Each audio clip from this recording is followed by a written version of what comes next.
ॐ अज्ञानतिमिरन्धस्य ज्ञानाञ्जनशलाकाय चक्षुरुन्मिलितं येन तस्मै श्रीगुरवे नमः। नमः ॐ विष्णुपदाय कृष्णपृष्ठाय भूतले श्रीमते भक्तिवेदान्त स्वामी इति नामिने।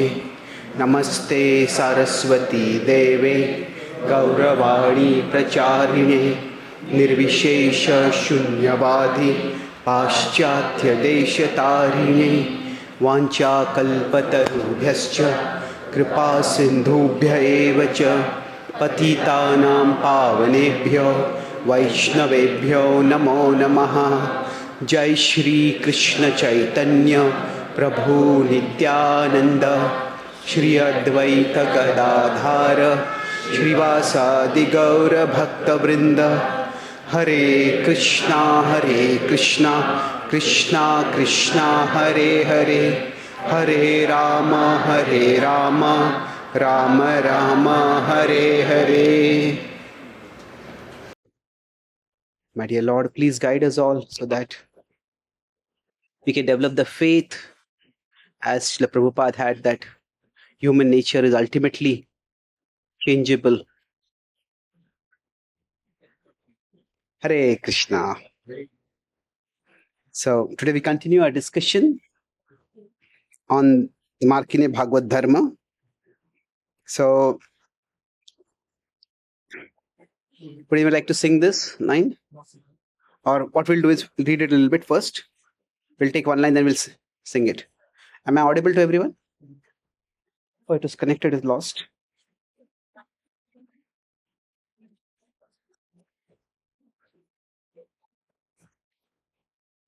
Okay, good. So here the theme is Prabhupada is continuing the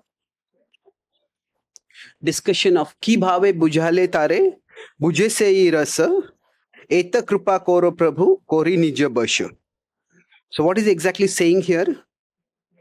Ki bhave bujhale, how will they understand bujhe se hi rasa, the rasa of Krishna katha, of the message of Krishna. And eta kripa koro prabhu, please have this mercy, and kori nija basha. So nija basha means may you bring them under your control.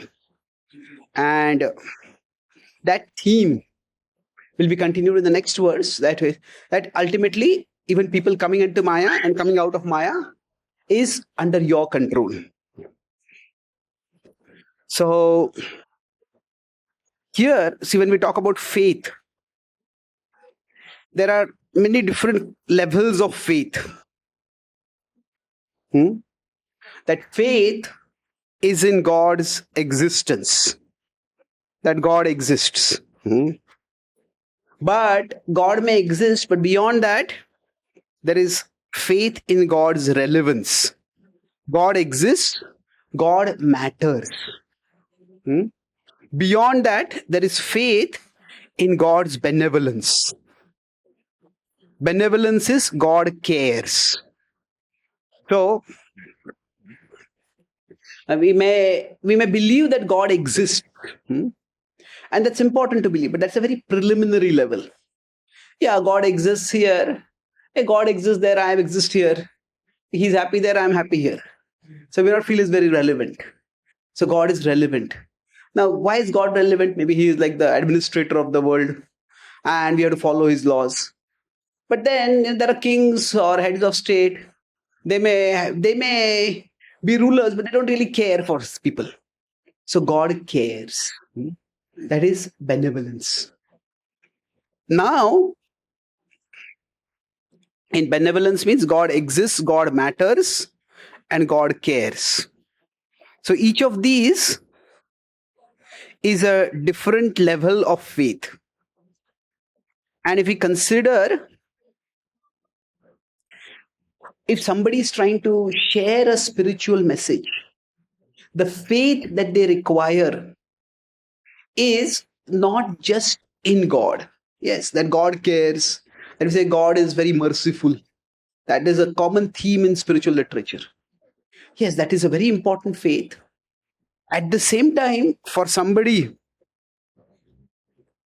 who is trying to share a spiritual message, there is faith required in God, but there is also faith required in human beings. More specifically, we can come to, or more generically, faith that human nature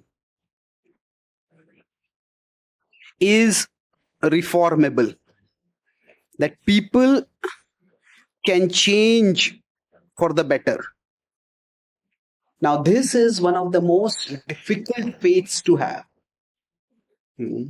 That to some extent, when we study religious traditions, see, even if we consider movies, people are interested in people. And nowadays, the idea overall is that even if somebody is a villain, then that is, there are good people and there are bad people. But then the idea is often the bad people, they are not intrinsically bad. That is the idea. Whenever there are villains, nowadays you consider many movies, Western movies, or Indian movies, whatever, villains often have a origin story. Okay. How did they become villain? Maybe they had a very bad childhood, maybe they were exploited, maybe this happened, that happened. So in India also there was a series about Ravan, about how actually he is just a misunderstood warrior. So he's not a evil person, he's just a misunderstood person. So sometimes there's an origin story and sometimes there is a redemption arc. Redemption is more of a transformation, a moral transformation. So there is a redemption arc that a villain at the last moment changes, or somebody close to the villain changes and becomes a good person or comes over to the good side. So quite often nowadays the tendency is that we want to believe that people can change. And so this faith that people can change. Yesterday we discussed, Prabhupada did not see the obstacle as cultural or linguistic. He's seeing it from much more of a Shastric perspective. He's seeing it as the modes of passion and ignorance. They are what are preventing people from changing. They're not able to appreciate Krishna Katha. So his point is that people can change if they get a higher taste. So this idea that there are two different things, that people can change and how they can change. So Prabhupada's emphasis is in how they can change. That is, if they understand the message and the sweetness of Krishna consciousness, then they can change. How will they understand it? And for that, he's saying, Krishna, you have to have mercy on them. You can bring them under your control. He's not saying bring them under my control. Bring them under your control so that they can be changed. So we'll talk about these two things. We often talk about getting a higher taste, and that's very important. But fundamental to that is this vision that can people change? Are people basically good? Are people basically bad? And can people change? That's the question. So now we may say that this question comes up. See, can people change? If we go back to this question, is it reformable? Now, can people change? This we can ask at various levels. We are primarily concerned at a spiritual level. Now, can somebody who is not a devotee become a devotee? Now, this can also be quite often at a level of, in today's world, at the level of addiction. You can call it behavior. Like if somebody is an addict, can addiction actually be given up? Can addiction be overcome? And it's very difficult. And lots of people have relapses. And nowadays, more and more the tendency is to consider addiction to be like a disease. And we'll talk about that also a little bit later. But in between, we can have at an ethical level. Now, ethical level, people are not so much concerned in terms of, say, whether somebody is corrupt and a corrupt person will become not corrupt or something like that. That's important.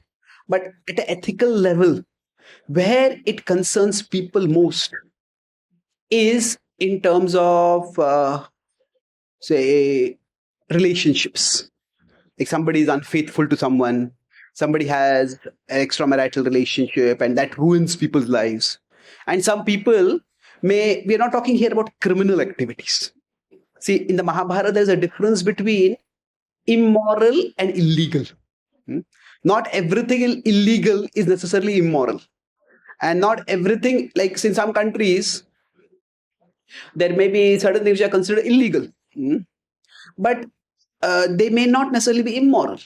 Like if you go to the Middle East, certain spices that we eat normally they cannot be taken to those countries because their idea those spices can be used for drugs. So illegal and everything immoral, should it be made illegal? Say for example, that's a big question in Bhishma's instructions to Yudhishthir. Say for example, lying is a bad thing, but should lying be made illegal? Now illegal means, should the police be involved in pursuing cases of ordinary lying? Lying is bad, but should police be involved in that? How many police will you need? If inside a family this person spoke a lie, and if courts have to, now there are certain formal documents where we sign legally, their lying is serious. So the point over here is, when I'm talking about ethical, say now in today's world, from a legal perspective, if two people consensually have sex, that's not considered illegal. But even among materialistic people, majority of people nowadays, the culture is such that premarital sex is not considered very bad, but extramarital sex is still considered very bad. That is the idea that I don't want to be a homewrecker. I don't want to ruin a family. So the idea is that there is a certain sense of boundary and decency even in mainstream society. Now it may be decreasing. In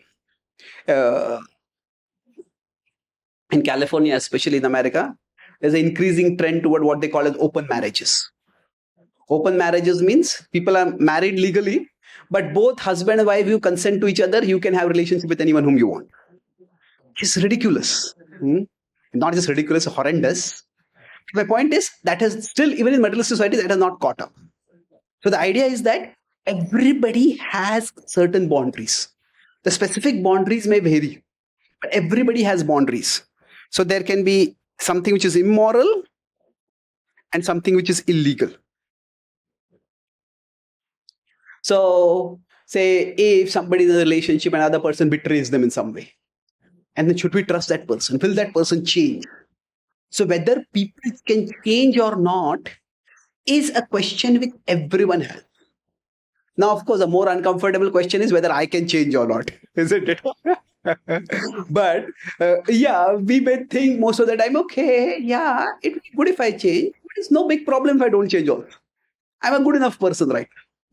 Other person has to change right now. Big problem. We often have that idea. But if we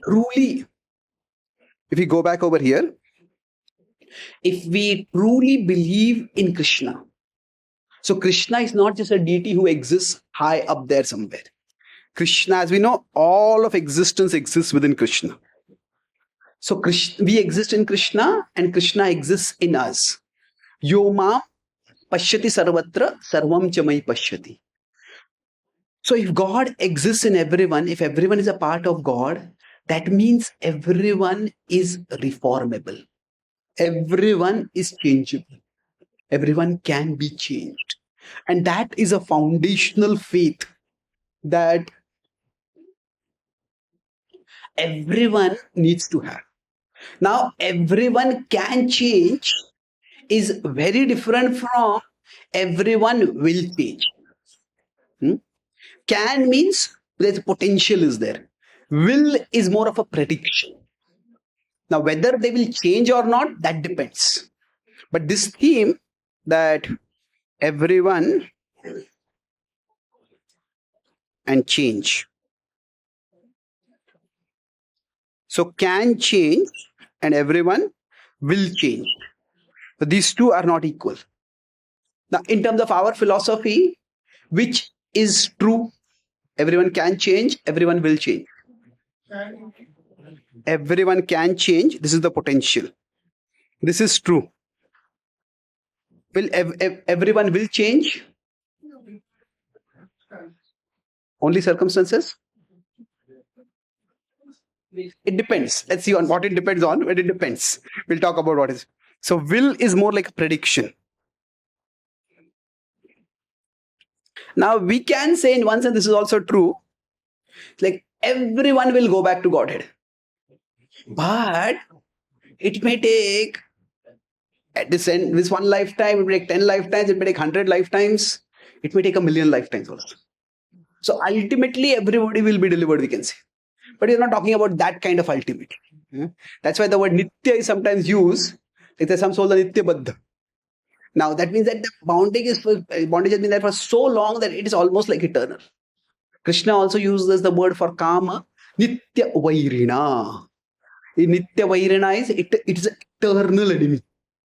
Eternal enemy means that a normal enemy will kill us, and that's the end of the enmity.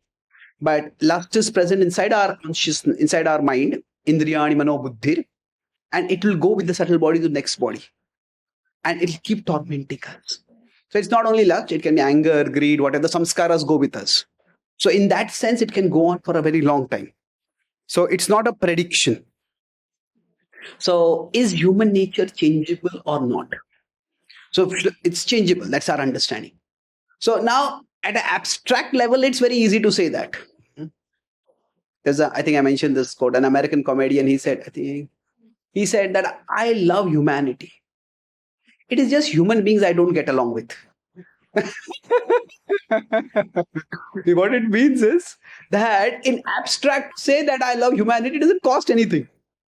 But it's when we get involved with people, that's when all the messy complexity of people comes in.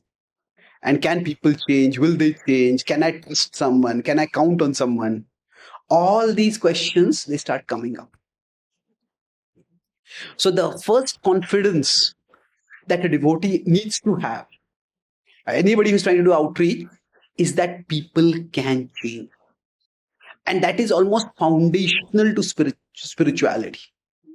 And this is where, have any of you heard this term called SBNR? SBNR? Okay, so you're in Infosys, but maybe you know the concept, but you've not heard the term. SBNR is spiritual, but not religious.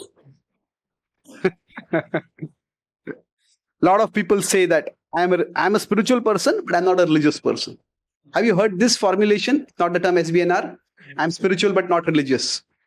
A lot of people say that. Now, there are many reasons for that.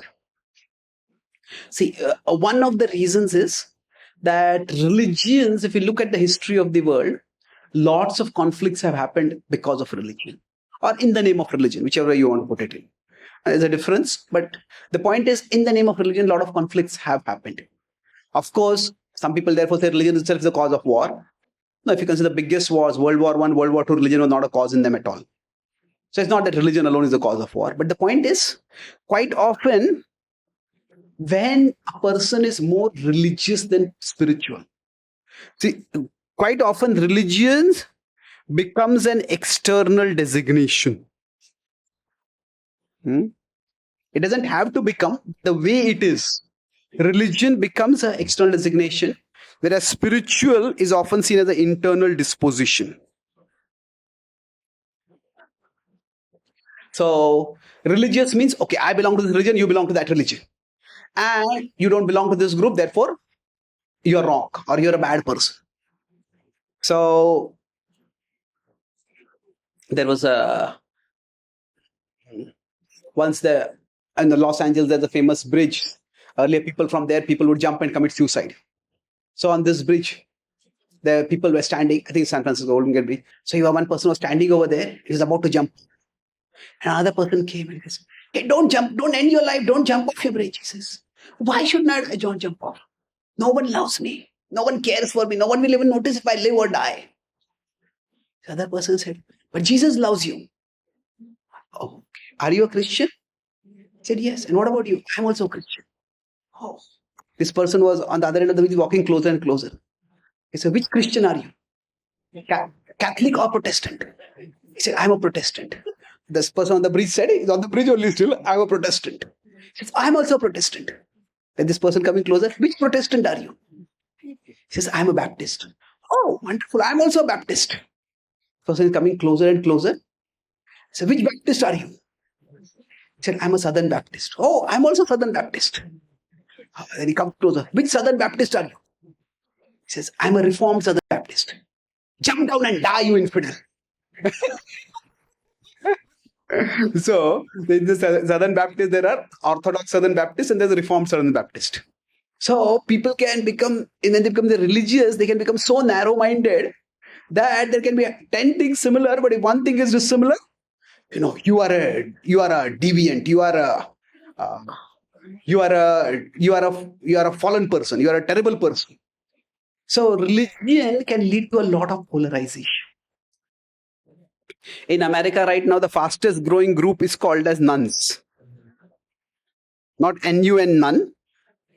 Not those who become females who become celibate or who renounce the world, but nuns. Nuns are idea. They say that it is actually in America, if you fill a form, that's one option over there. Which religion do you belong to? So none is an option you have. So their idea is that you religious people, you have beliefs about the nature of the other world, and based on those beliefs, you fight and make things worse in this world. So I don't want anything to do with you. And it's not an unreasonable position. It is true. There are so many conflicts that happen because of this. So now, if somebody is more religious than spiritual, then what happens? Religion becomes solely a designation. And that's why, for example, it may happen that some people, they can have so much hatred for somebody from some other religion without even knowing that particular person at all. If you belong to this religion, therefore you need to be hated. And that can be terrible. So it becomes, I belong to this religion, I am a good person. You don't belong to this religion, you are a terrible person. In the Vedic tradition, if you see, the gunas are behavioral. Bhakti is spiritual. Neither of those is associated with any external marker. Now, of course, external markers are important. We'll talk about that. But they are important to the extent they bring about an internal transformation. They aid in bringing about internal transformation. So why am I talking about this changeable, not changeable? Sometimes people, if they're religious and not sufficiently spiritual, then they start seeing the world also in black and white terms. If you belong to this group, you are a good person. If you don't belong to this group, you are a bad person. And not only you're a bad person, you will forever stay bad. There is no hope for you to be redeemed also. So generally, there are some group of people who are called as exclusivists. So exclusivists are, my way is the only way to God. I have exclusive rights to God. We put it there. Now within that, there's a small group of people who are extremists. Now exclusivists, their domain is in the level of ideas or thoughts. My way is the only way. If you're not following the way, my way, you're going to go to hell. Extremists are actually much kinder. They say, anyway, you're going to go to hell. Why delay it? We will help you get there faster. So, at this level, the idea is people just can't change. People don't even deserve an opportunity to change. Now, not many people actually believe this, but sometimes too much religious indoctrination leads to that. That's how. Now, this does not have to be religious indoctrination only. It can be any kind of indoctrination. So that's why the Nazis, they believed that Jews can never change. Therefore, they have to be killed. Whatever happens, all of them have to be killed. So now this is a very dangerous worldview that people can never change. Now, spiritual worldview is that we see the internal disposition. We understand ultimately everybody is a part of God, everybody is a soul, and everybody can be saved. Now, I'll add a couple of points. See, the word eternal, what does it mean? Eternal, what does it mean? Yeah, no beginning, yeah, no start, no end.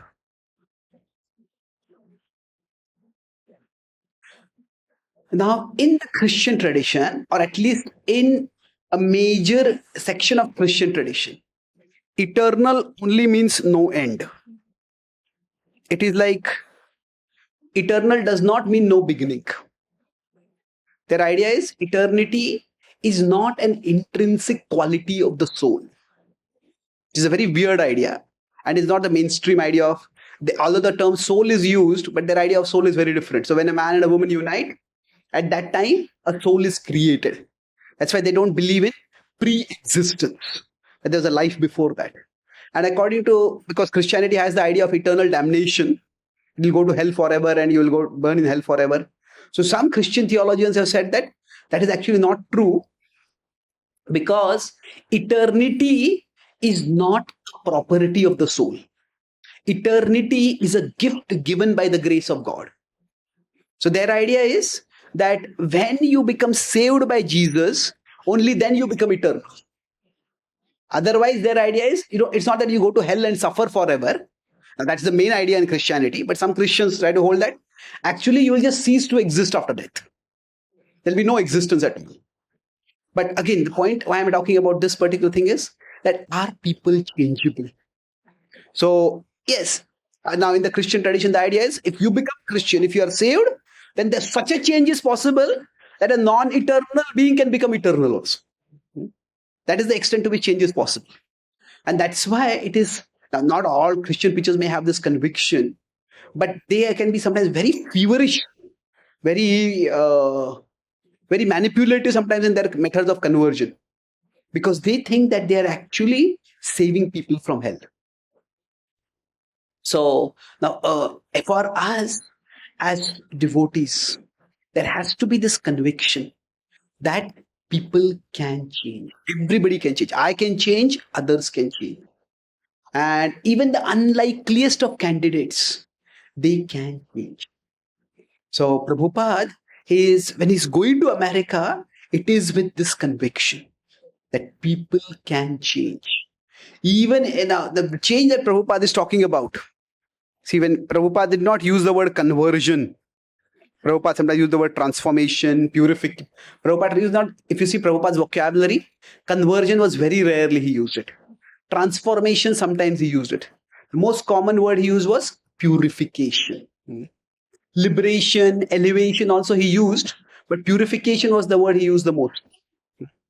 So the idea is that often conversion is horizontal. Like somebody may be a Hindu materialist, and that person changes his religion and becomes a Christian materialist. So that time there is no real necessary attraction towards God that is happening. So the conversion can be horizontal or it can be vertical. The vertical conversion, Prabhupada uses the word purification for that. Our consciousness becomes elevated. So now the understanding is that everybody is capable, everybody has the potential for purification. Now, how does this happen? So first, that is the concept that it can happen. Second is, how can it happen? So that we'll discuss that. Let's sing this song once. These 2 lines. Who would like to sing? Does anyone have a mic?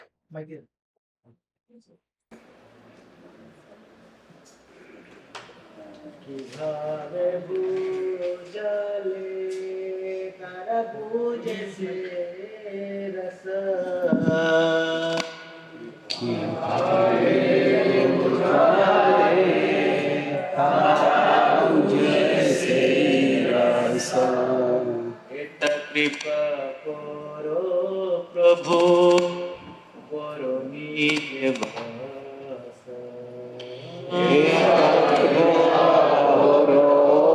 प्रभु कोई निज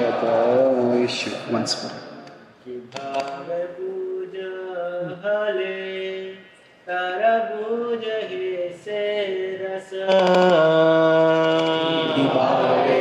बुझाले तारा बुझे से रसा এত কৃপা করো প্রভু করি নিজ বাস कृपा करो प्रभु कोरी निज बश. Thank you. So now here we discuss the principle that people can change. Everybody can change. So now, how do people change? So here the principle, the Bhuje Sei Rasa, that if they just understand, if they can get a taste for Krishna, then they can change. So this theme of how people can change, I'll talk about this over the next verse also if we get time. But broadly speaking, I'll talk about one metaphor over here. It is,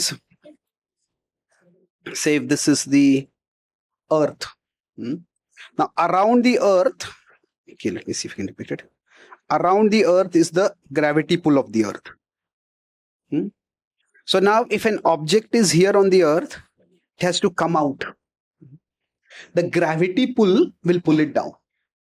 So what applies to the earth? The earth can be compared to sense objects. And the gravity field of the earth, the area over which the gravity acts, that is like the lure. The lure is the attractive force of the lure of the sense objects.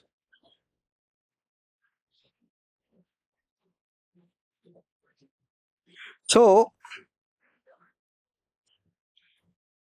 as long as we are in the gravity pull of a particular sense object, we will be pulled down. We can call this as attachment. The lure is the attractiveness of the object. That is attachment. Now, there's a big difference between, while this the metaphor is valid, but a significant difference, that gravity is more or less a universal principle, that all objects experience gravity. Now, as compared to that, attachment is much more individual. Now, we could extend that metaphor and say that, we can have cotton and we can have stone. Both can be, a cotton ball can be of a particular size, a stone ball can be, or a metal ball can be of the same size. But again, the mass, depending on the mass, the pull will be much more. So now that mass that is there inside us, that mass also determines, greater the mass, the greater is the pull that is felt. So this mass inside us is the conditionings, the samskaras.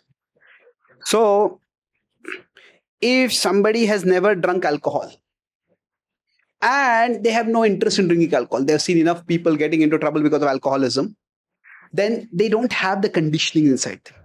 Even if they pass by a bar, they will not even notice it. So to the extent the conditionings are there inside a person, to the extent that person feels the pull. So now, if the conditionings are not there, there's no pull. Similarly, attachments are individual. Say a person may have a TV in their home and somebody is very interested in politics. So they come home, if the movie is going on, they're not interested in the movie channels, but the gravity pull for them is toward politics. For somebody else, it might be towards sports. For somebody else, it might be towards movies. For somebody else, it might be towards celebrity gossip, whatever. The gravity pull can be toward different things. This gravity pull, this pull is individual.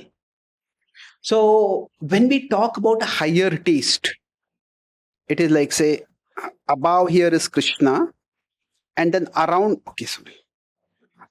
Krishna is the gravity pull of Krishna. So here, there is a pull over here which will pull us downwards.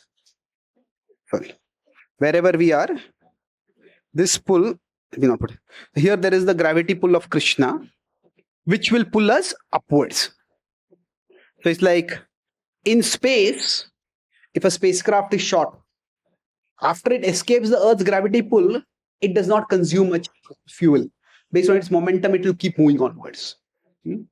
But if it comes in the gravity pull of some other object, say if it comes in the gravity pull of the moon, then it will start accelerating. And at that time, fuel may be required to slow it down. Otherwise, it can crash land also. So the point is that there are different gravity pulls. And now, when we talk about bhakti or spiritual growth, there are two principles in spiritual growth. There is the push principle and there is the pull principle. Now this is slightly different from the word gravity pull. Gravity pull is something pulling us down. But here, push means we need to push ourselves. So as long as the object is in the Earth's gravity pull, you have to keep pushing, keep pushing, keep pushing. But then, if the object comes under the moon's gravity pull, inside the moon, it will be pulled towards it. So like that, we have to get out of Maya's, we have to push ourselves to get out of the sphere of Maya. And once we get into the sphere of Krishna, we will be pulled over there. That is the push principle and the pull principle. So you can put it in one way that there is a push principle, there is push and there is pull. So now we can have no push and no pull. Now, which is the best position among these four quadrants? Fourth is there is we are pushing and that is Krishna is also pulling us. So that is the best situation to be in. That means now Jiva Goswami in his third canto, Jiva Goswami refers to third chapter of the Bhagavad Gita. He says this push principles comes from buddhi. Krishna says in 343, Evam buddhe param buddhva samsthabhya atmanam atmana. And it says pull principle, he comes from bhakti, but specifically he uses the word priti. In Priti Sandarbha, he talks about this. Bhakti can also be used as an emotion. Bhakti can also be used as a process. But Priti, the way he explains this, he uses Priti as almost an equivalent of Prema. He calls it Priti Sandarbha. So when we have developed deep love for Krishna, he says that is a stage where a person does not even need buddhi. The heart is naturally attracted towards Krishna. But till then, buddhi is important. Now, buddhi can work in many different ways. Buddhi doesn't necessarily mean a lot of intellectual analysis. I'll talk about how buddhi works at different levels. It can be others' buddhi, by which some social structures are created, by some cultural standards are created, by which people are protected. So it can be buddhi, individual buddhi, it can be collective buddhi also, by which people are protected. But buddhi is required. So the push principle is there and the pull principle is there. Now, if we consider if there's only push but no pull, what will happen? There will be sooner or later exhaustion. How long? I'm having this desire. I want to eat this food. I want to watch this movie. I want to do this activity. And I'm saying, no, no, no, no. But if there's nothing else, nothing higher coming up, then we'll get exhausted. Isn't it? So now, that's why sometimes people feel that discipline is like repression. Because it can appear like that if a person does not have anything toward which they are going. And nothing attractive for them to go towards.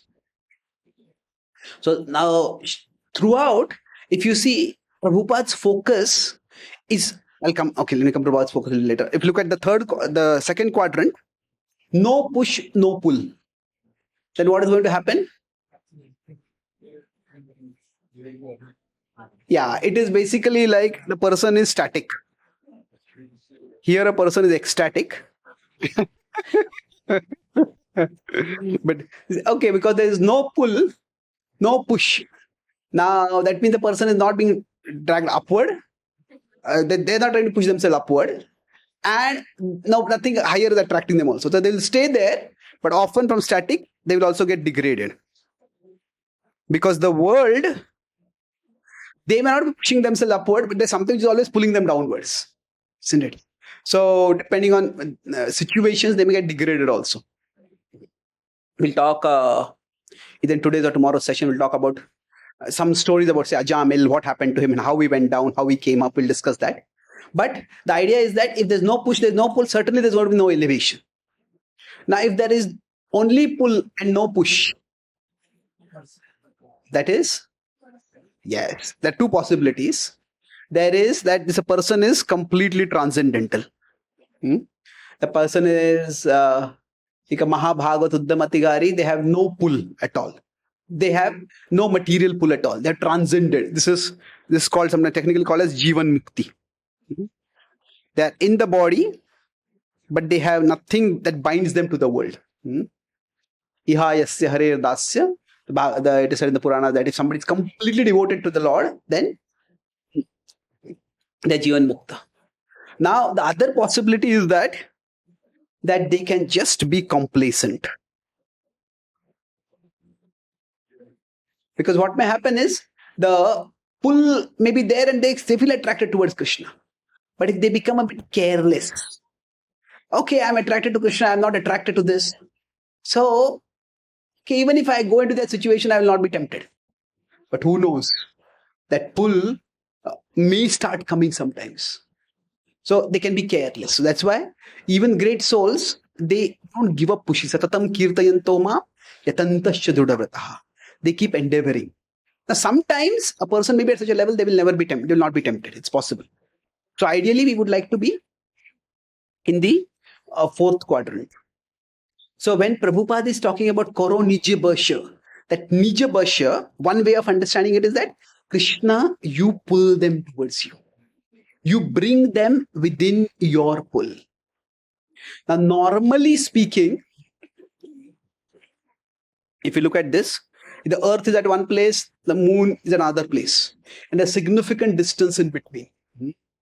So one has to go out of the gravity pull of material things, and then gradually they will enter into the gravity pull of spiritual things. But there are special places where, if we consider this is the earth, and this is the gravity pull of the earth, then Krishna's manifestation comes very close in this world. And where we are, there itself, we can experience the gravity pull of Krishna. Yesterday I talked about, the three modes, they can be seen as parallel. That means somebody in Tamoguna can also get an opportunity to experience Krishna. So Krishna's mercy means that a person may be, Krishna's special mercy could mean that a person is very attached, but even in their attached stage, they get an experience an upward pull. This can happen by the potency of a pure devotee. This can happen by the potency of a dham. This can happen by the potency of the ambience created in a temple. So Prabhupada says in the Kunti Maharani's prayers that when people's minds are always agitated, but the temple should be arranged in such a way that when people come to the temple, they should feel peaceful. They should feel attracted towards the Lord. So to some extent, this attraction can be felt where we are. And then if we are feeling the pull, so one understanding of spiritual growth is that we have to push till we are free from the material attachments. And then we will experience the pull of Krishna when we enter into Krishna's gravity pull. And to some extent, in the first 6 chapters of the Gita, where Karma Yoga is talked about, and in the last 16 chapters of the Gita, where Jnana Yoga is talked about, this model is talked about. At first, come out of the material pull, and then you will experience the spiritual pull. But the second is that even when you are in the material pull, material forces, material attachments are there also you can experience the spiritual pull. And when we experience the spiritual pull, that gives an opportunity to rise upwards. That is one reason why association is considered very important. See, many times when people talk about spiritual, they often talk about solitude. Like go within, be peaceful, go to a silent place. And that's one of the reasons why often in the West, we are seen as more religious than spiritual. Because our spirituality is not about going within, it is going outside. Like go to a temple, go to a holy place. So it seems to be like a very external spirituality. Wear a particular kind of dress, go to a particular place, go and spin association. Yes, that is important. But why is it important? It is like we go outside to go inside. Like we go outside to the company of people who are trying to go inside. Prabhupada did not want the Bhakti associate, Bhakti community to become just like a social club where people just hang out and they feel good about hanging out. Yeah, that may be also good. At least people are coming in a cultural ambience and hanging out. But that's not really what is ideal. There is one mega church in America. Not one, many are there. This church, inside the church premises, they have got a gambling casino. Inside the church premises, they have a bar. Inside the church premises, they have like not just like a small park for children to play, but they have a Disneyland equivalent.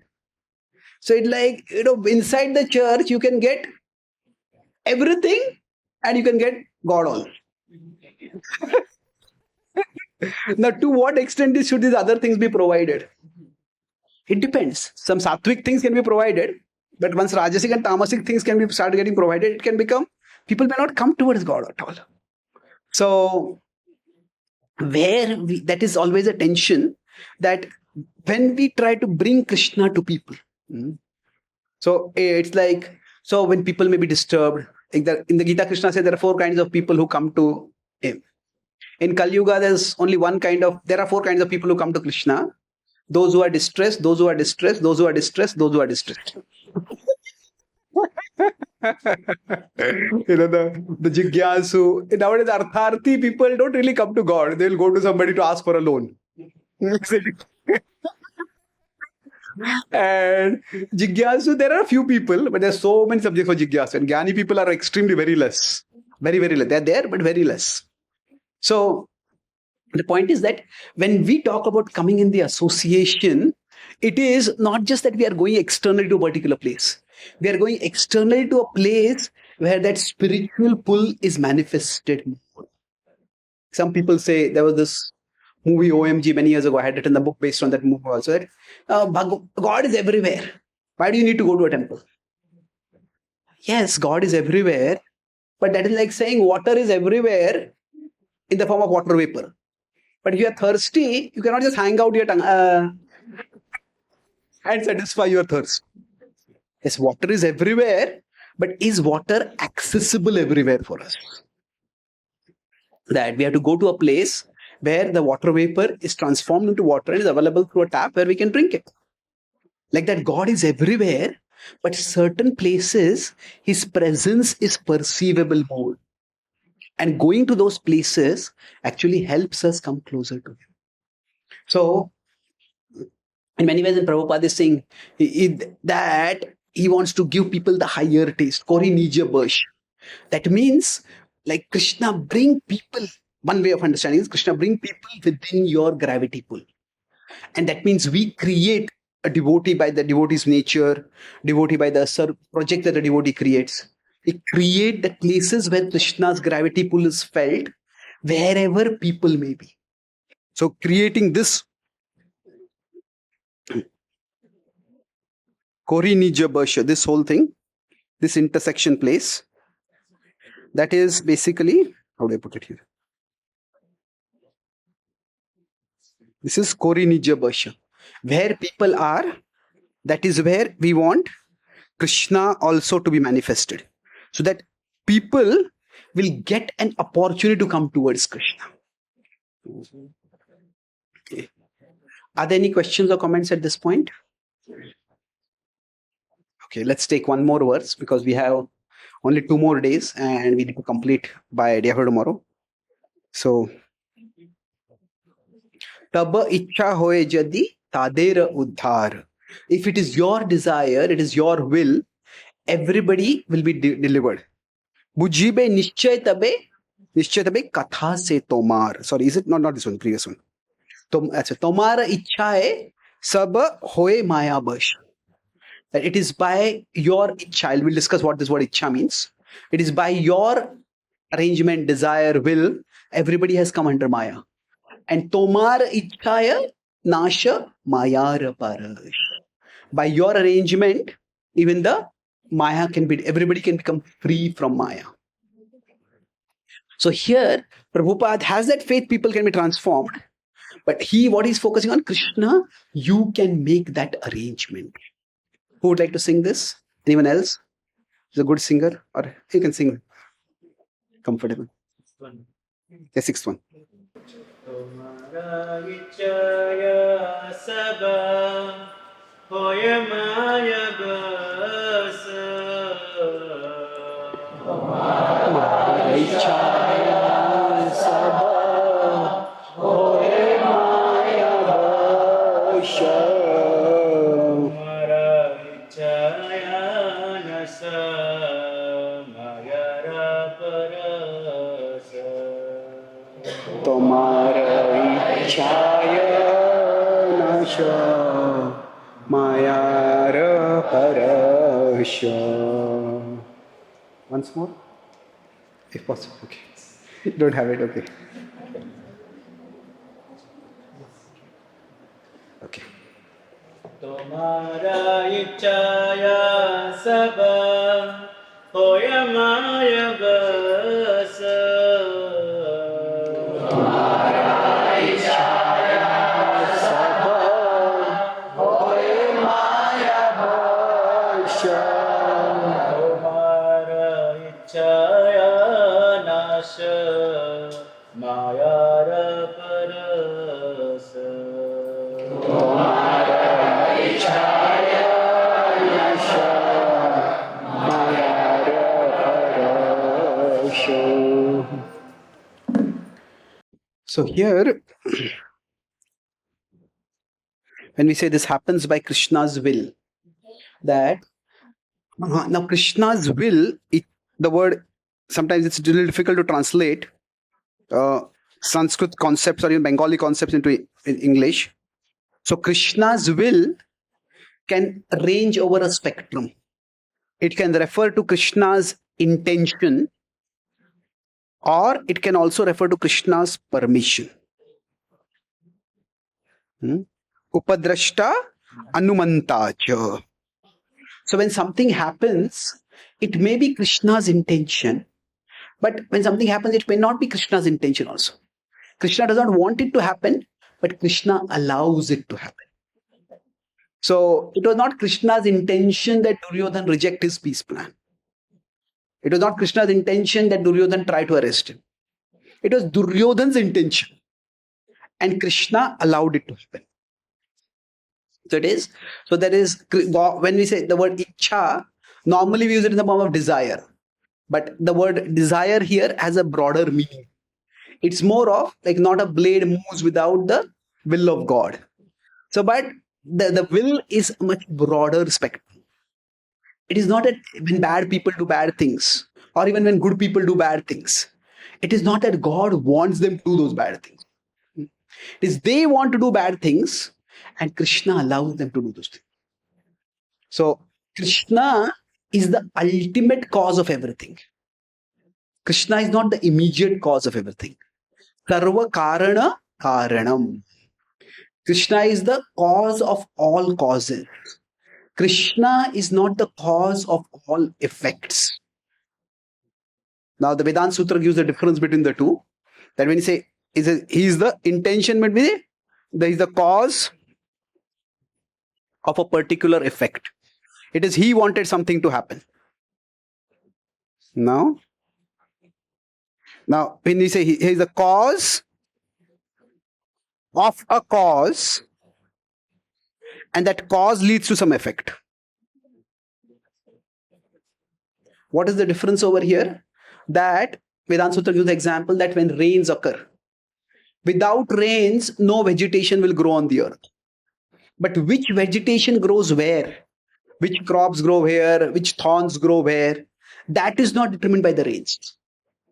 That is determined by the kind of seeds that are there on the ground. So, without Krishna's arrangement, without Krishna's existence, without Krishna's permission, nothing can happen. Natadasti vinayat syan maya bhutam characharam yachapi sarvabhutana Bijam tadaham Arjuna. Krishna says, nothing can exist without me. Nothing can happen without me. But at the same time, when something happens, sometimes it may be what Krishna wanted it to happen.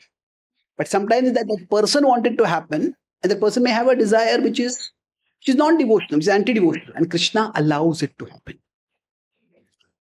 So we will talk about Krishna's will a bit more later when we talk about Prabhupada talking about the puppet, dancing as a puppet in the end. But here, in terms of our current analysis, if you consider there is the pull that is upwards, and then there is the push that is also upwards.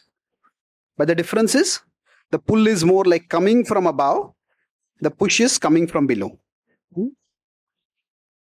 Now, if you consider these two, the difference over here is that both the pull and the push can change. Sometimes we feel a stronger pull towards Krishna. Sometimes that higher taste comes very much. Sometimes our push is strong. That is, sometimes we feel convinced this is what I'm meant to do. And sometimes this push can become weak. Sometimes the pull can also feel weak.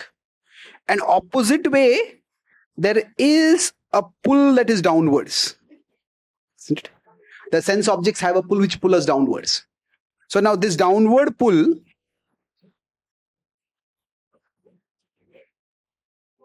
that can also vary. So sometimes we feel a particular craving very strongly. Sometimes, okay, not so strong. Sometimes it comes, it stays for some time, it goes. So now, when we feel that upward pull, when we feel that downward pull, and when we feel that downward pull, at the same time, we also feel I have to push upwards. Sometimes we feel the downward pull and don't feel any urge to push upward, any conviction to push upwards. So all that can happen inside us. It's like sometimes we fight and we overcome temptations. Sometimes we fight and we succumb to temptation. Sometimes we succumb to temptation without fighting. And sometimes we fight to get into temptation. Isn't it? So various possibilities are there. Explain those possibilities. But what is being said over here is this upward pull or downward pull. All this happens under Krishna's jurisdiction. So nothing happens without Krishna's knowledge. So if someday suddenly greed is increasing within us, anger is increasing within us, lust is increasing within us, envy is increasing within us. So it is not that Krishna does not know it is happening. Krishna knows it is happening. It is not Krishna's intention, but it does not happen without Krishna's permission. When Maya also attracts us, Maya's pull is away from Krishna. But Maya's purpose ultimately is also to make us come toward Krishna only. But so when Maya is acting, she is not acting independent of Krishna. She is also acting within Krishna's jurisdiction. Daivi Esha Gunamai Mama Maya Duratyaya. Mama Maya, it is Krishna's Maya. So both the downward pull that we feel and the upward pull that we feel, both are happening under Krishna's jurisdiction. So Tomara Ichhaya Sab Hoy Mayavash. That means if people are getting caught in illusion, the downward pull is also working under your jurisdiction. Tomara Ichhaya Nasha Mayara Para. That means those people who experience the upward pull and come out of Maya, that is also happening under your jurisdiction. So sometimes when we start feeling some wrong desires, some sinful desires, we may start feeling, oh, I'm such a terrible person. What a terrible person I am. What kind of desires I have. How kind of emotions I have. I'm such a terrible person. I'm such a fallen person. Yes, it is good to feel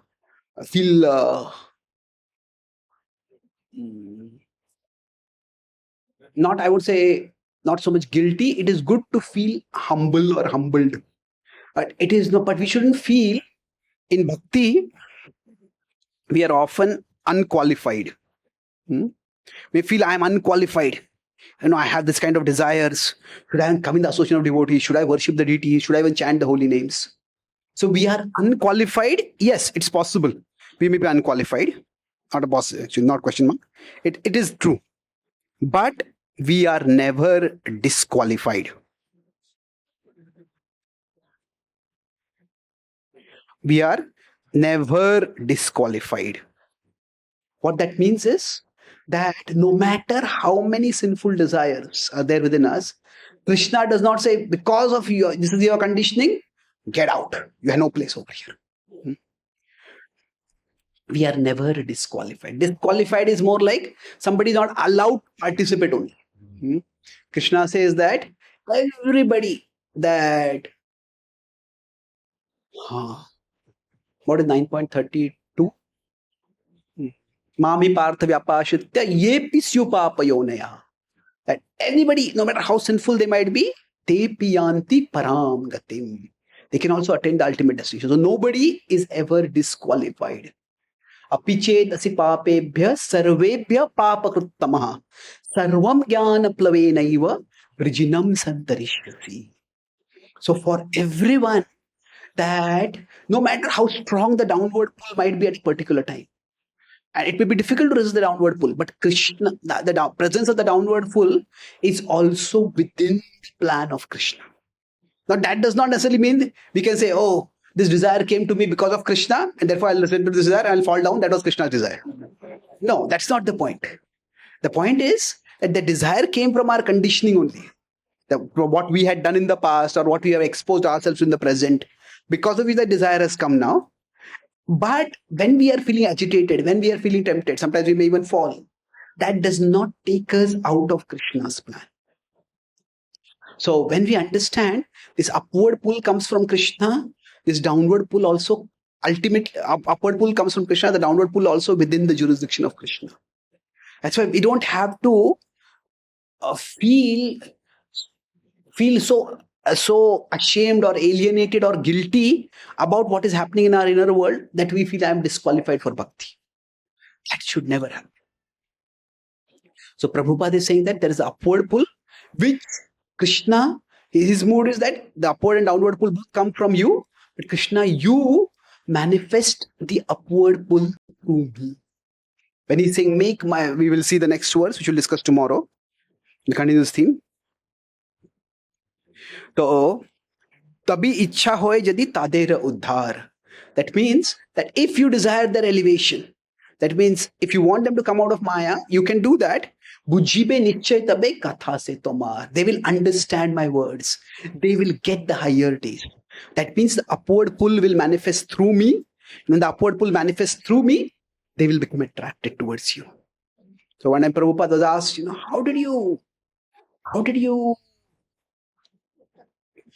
preach so much and like thousands and thousands of people, devotees? Prabhupada gave different answers different times.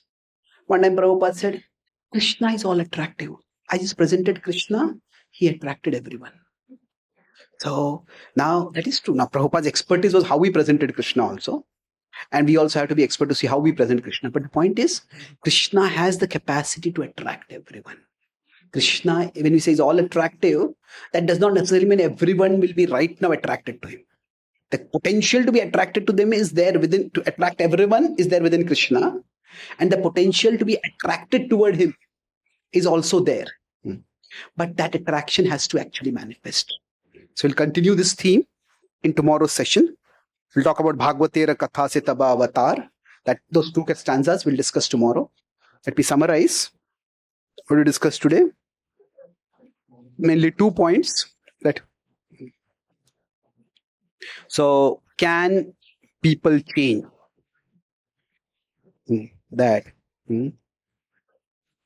So, 2 things we discussed: the possibility and the process. So, with respect to the possibility, we need to have faith. When you talk about faith, faith is not just that God exists. It is also that faith in God exists, God matters, and God cares. Now, when we say God cares, it's God. When we say God cares, what does God care means? This cares to help us and to uplift us. So God cares to uplift us. So there we discussed how when we are trying to share Krishna Bhakti, we need to have faith in Krishna that Krishna can elevate, Krishna can uplift, Krishna can elevate, and also Krishna can change people and people can change. Sorry. What happened here? Krishna can change people and people can change. So when we say people can change, that is not the same as people will change. So the difference between these two is what needs to be discussed. So can is not the same as will. So this will, how it happens is, we discuss the processes, that there is the push principle, and there is the pull principle. Push is largely with our buddhi. The pull is through attraction to Krishna, can be called as priti. And normally we might say that Krishna is here, Krishna's gravity pull is here, the world is here, the world's gravity pull is here. So the non-devotional spiritual paths, are about what? We have to come out of Maya, and then we have to raise ourselves to the spiritual level. It may be Krishna, or it may be Brahman, or whatever. This is Krishna, this is Maya. Now, the devotional spiritual path is what? Wherever we are, Krishna can actually come there. Krishna can manifest where we are, and Krishna can pull us up. So this pull comes from Krishna. This is the upward pull. Sorry. The upward pull comes from Krishna. And of course, the downward pull also ultimately is under Krishna's jurisdiction. So Krishna can make the upward pull very strong, and Krishna can elevate and liberate someone. Krishna can make the lower pull very weak, so that the person no longer feel attracted towards worldly things. Now, what is the role of the living being over there?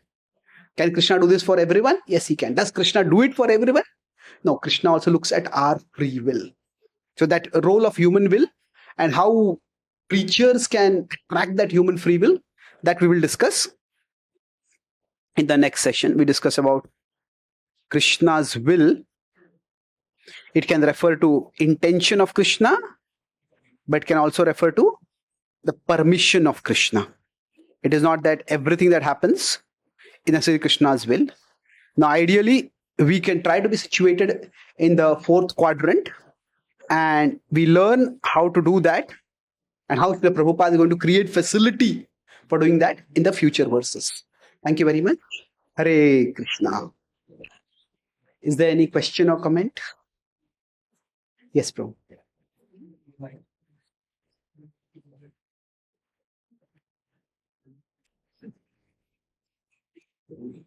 The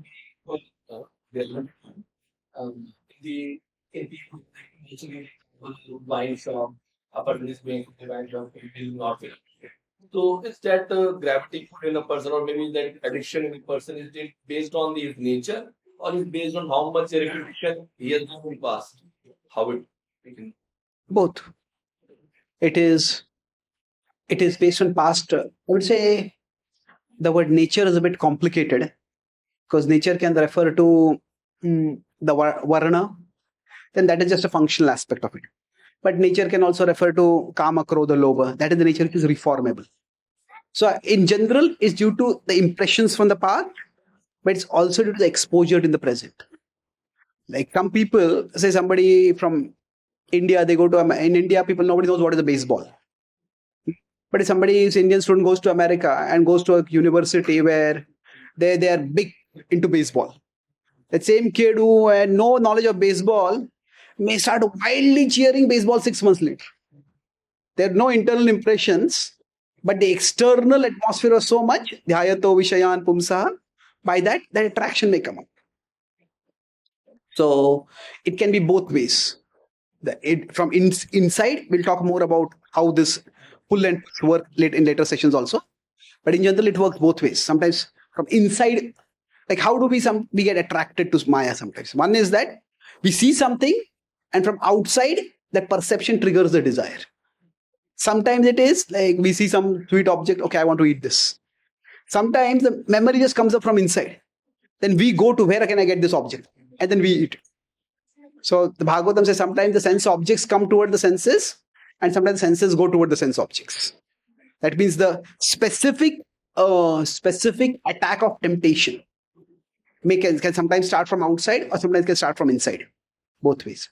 Does that answer your question? Your question was different. Okay. Any other last question? Thank you very much. Shri Prabhupada ki, Gaur Bhakta Vrinda ki, Nitai Gaur Premanande.